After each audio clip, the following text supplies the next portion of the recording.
घनश्याम तिवारी, अब ये इंडिया और एनडीए, अब ये सरकार एनडीए की सरकार है और क्योंकि आज से वो प्रेशर टैक्टिक शुरू कर दी जो यूपीए की सरकार देखा करती थी।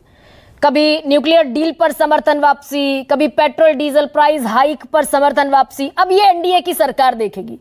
आपको इसमें कोई उम्मीद दिखती है क्या घनश्याम तिवारी कि इंडिया की सरकार भी बन सकती है? हालांकि 38 सांसद चाहिए, 16 और 12 भी टूटकर अगर आ गए 28 तो भी 10 और चाहिए। नमस्कार गरिमा जी, आपको, दर्शकों को और को पैनलिस्ट को एक कविता से शुरू करता हूं। अशोक रावत की कविता है। जब देखो तब हाथ में खंजर रहता है, उसके मन में कोई तो डर रहता है।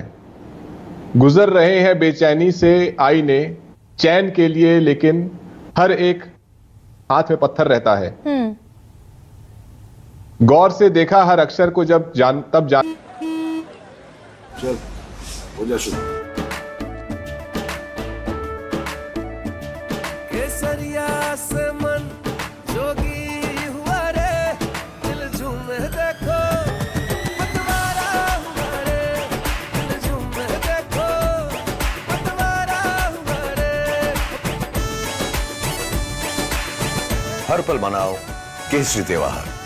विमल बोलो जुबान केसरी। ना, प्रश्नों में ही तो हर उत्तर रहता है, थोड़ा झुक कर रहना भी तो सीख कभी, 24 घंटे क्यों तने रहता है।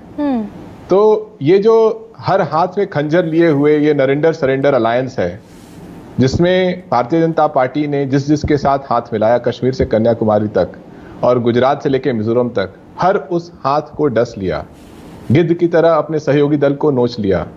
जनता दल यूनाइटेड के ऊपर 10 साल से ये लोग खंजर चला रहे हैं। एक खंजर का नाम चिराग पासवान भी था, एक खंजर का नाम रामचंद्र प्रसाद सिंह भी था, और चंद्रबाबू नायडू के ऊपर भी खंजर चला रहे हैं। लेकिन वो उन्हीं के साथ जाकर खड़े हैं ना घनश्याम तिवारी।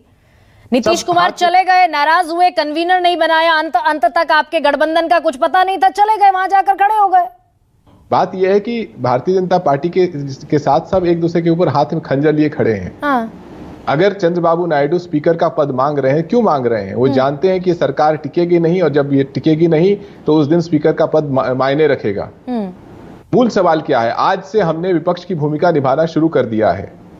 क्यों? जब स्टॉक मार्केट मैनिपुलेशन की बात आ रही है, जहां पर देश के 5 करोड़ निवेशकों का पैसा डूबा है, जहां देश का प्रधानमंत्री कह रहा था स्टॉक खरीदो, देश का गृह मंत्री कह रहा था स्टॉक खरीदो, मीडिया की मदद से एग्जिट पोल मैनिपुलेट किए जा रहे थे, कुछ पूंजीपतियों का फायदा हो रहा था, आज जेपीसी की मांग हुई है। एक सेकंड डेविएट हो रहे हैं घनश्याम तिवारी, डेविएट हो रहे हैं। ये भी तो हो सकता है, सुनिए ना, वो दूसरा मुद्दा है, कंप्लीटली दूसरा मुद्दा है घनश्याम तिवारी। ये भी हो सकता है भाई 5 साल सरकार चलानी है, क्यों दे देंगे अपनी पकी पकाई रोटी आपको? 240 सीटें जीतकर सबसे बड़ी पार्टी है बीजेपी, दे देगी बिहार को विशेष राज्य का दर्जा, क्या जाता है? अक्सर सिंपल मेजोरिटी पे सरकार बनती है, लेकिन ये मैनिपुलेटेड मेजॉरिटी या मिलावटी मेजॉरिटी है, जहां पर आपने कुछ मुख्यमंत्रियों को जेल में डाला, कुछ घटकों को तोड़ा, कुछ पार्टियों को तोड़ा, मीडिया को हाईजैक किया, और तरह तरह के प्रशासनिक गुंडई से कई सारी सीटों पे जहां पे भारतीय जनता पार्टी हार रही थी उसे जीतने का प्रयास किया। ना टीडीपी टूटी, ना जेडीयू टूटी, 2 बड़े घटक दल हैं, दोनों इंटैक्ट हैं। देखिए, भारतीय जनता पार्टी ने यह साबित कर दिया है कि उनके साथ जिसने हाथ मिलाया वो अमर तो नहीं रह सकता। एक गिद्ध की तरह उसे नोच डालेंगे। तो कोई भी नहीं चाहता कि वो गिद्ध के साथ पार्टनरशिप करे ताकि उसे नोच लिया जाए।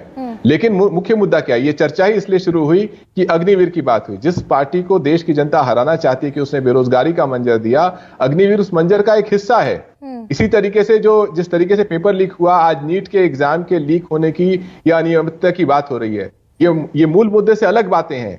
लेकिन चाहे ये जेपीसी का मुद्दा हो, चाहे नीट के एग्जाम का मुद्दा हो, चाहे अग्निवीर का मुद्दा हो, देश के मुद्दे तो यही है। ये घनश्याम तिवारी, मैं यहीं से विजय विद्रोही का रुख करती हूँ।